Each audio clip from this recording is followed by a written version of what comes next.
What is going on, guys? This is Daniel, and today I want to talk about the Miami Heat, who have taken a 2-0 series lead over the Boston Celtics.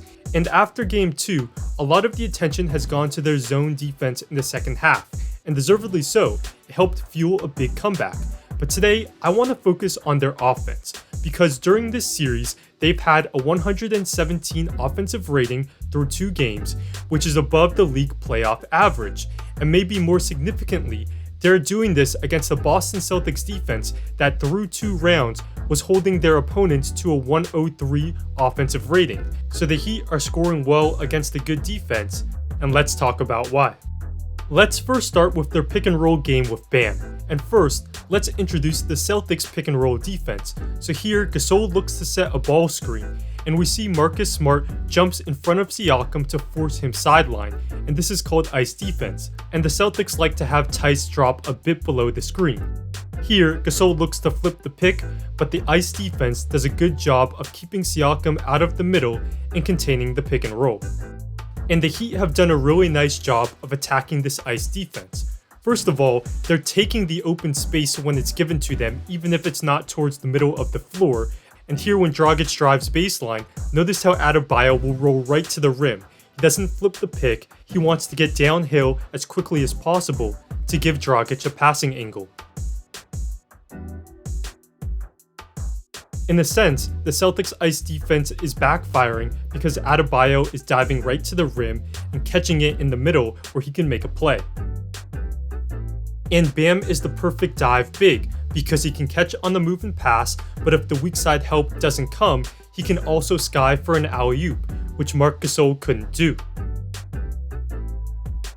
And according to Second Spectrum, when Bam is the screener in the pick and roll, Miami is scoring 1.16 points per chance on 52 picks this series, which is excellent, and that's due to a few reasons. For one, they have talented ball handlers. They also do have Bam on the roll, and also here, we see the effect of their excellent shooting. As Bam rolls, Jaylen Brown stays glued to Duncan Robinson on the weak side, and Tatum stays tight to Crowder, and this frees up the roll.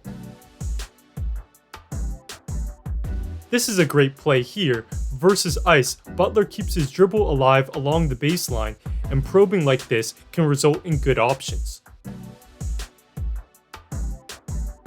Let's watch this play again because it highlights how Miami moves well off the ball. So as Butler drives baseline, Hero and Nunn don't just stand still. Notice how they move in unison behind the drive, and this gets Marcus Smart leaning towards the middle, so when Hero quickly reverses his direction, he's able to get some separation. So Butler and Dragic are comfortable driving baseline, and Boston has also helped them out at times with some defensive miscommunication. So here, Smart is icing Butler, but Tice isn't low enough and isn't in position to contain. This gives Butler a straight line drive, and he draws a foul. This is one of the main disadvantages of ice. If the defense isn't in perfect communication, you can allow a straight line drive without the big ever having to set a screen. Also, what I found interesting was even on the high pick and rolls where the ice isn't nearly as prominent, Bam still isn't setting hard picks, and here he barely grazes Tatum before rolling right to the rim.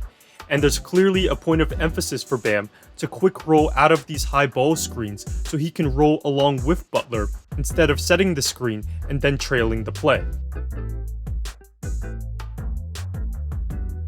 And this is notable because it's a significant adjustment from last series where the Heat set many more hard picks.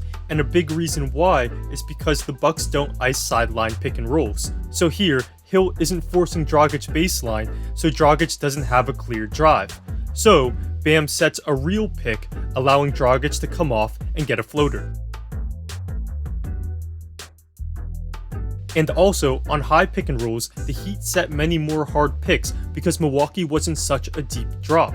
So here, Lopez drops way below the level of the screen, so the Heat recognized, okay, if Bam sets a good screen and creates separation for Dragic, Dragic can get an open jumper or an open floater and take advantage of the deep drop.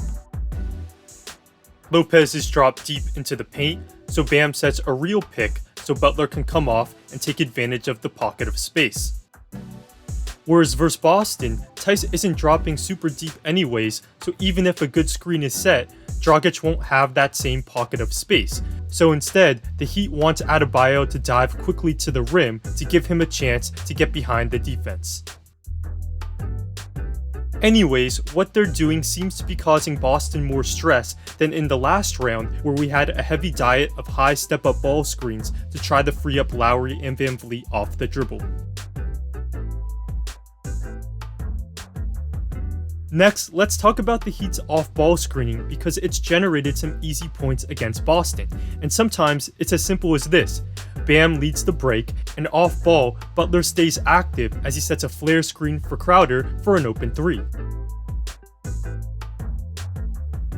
Again, the Heat get it to Adebayo in semi-transition at the top, and here, Dragic will set a pin down for Crowder. And this is really good stuff. The Celtics want to switch this with Smart and Kemba Walker, and have Kemba jump out to take Crowder. Dragic knows this, so instead of screening Smart, which is what he'd typically do, he screens his own defender, Walker. This effectively keeps two defenders low, and Crowder gets fouled on an open 3. They also do a great job of screening out of the low and high posts. So here, they get it to the high post, and here's a set to get Duncan Robinson off of a double pick on the weak side, and he comes off and hits a 3. And they do a terrific job of playing even when a set breaks down. So here's a very similar play. Bam has it at the high post, and they'll set up a double screen for Hero, and when the screens are ineffective, notice how they play through Bam by hitting him again at the high post, and when the guards are overplayed, they'll cut back door. How they play through their bigs is one of my favorite parts of their offense, and it helps keep things unpredictable. Here, Miami's pick and roll action stalls out, and Bam could come set a ball screen, but instead, Dragic hits Bam and then screens away, and this is good impromptu action.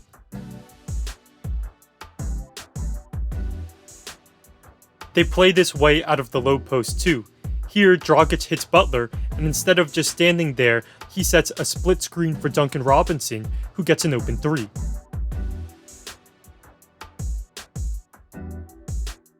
But of course, not every team can play through their bigs with the same effectiveness, as the Heat have Adebayo, who's an outstanding passer.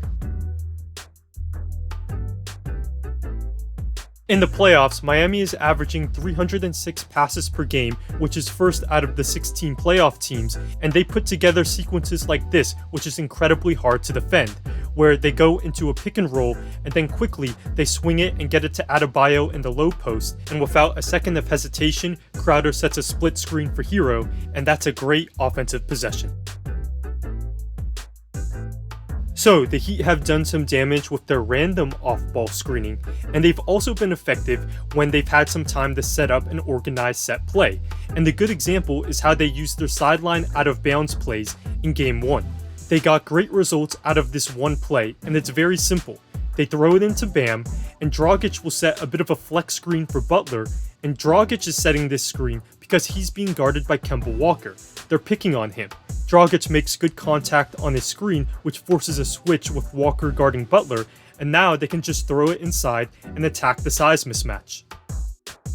Here they run the same play again with Dragic setting that screen for Butler, and here Dragic is being guarded by Wanamaker, who's a bit bigger, but still, when Butler gets the switch, they throw it inside to him, Help converges this time, and he kicks it out for an open 3.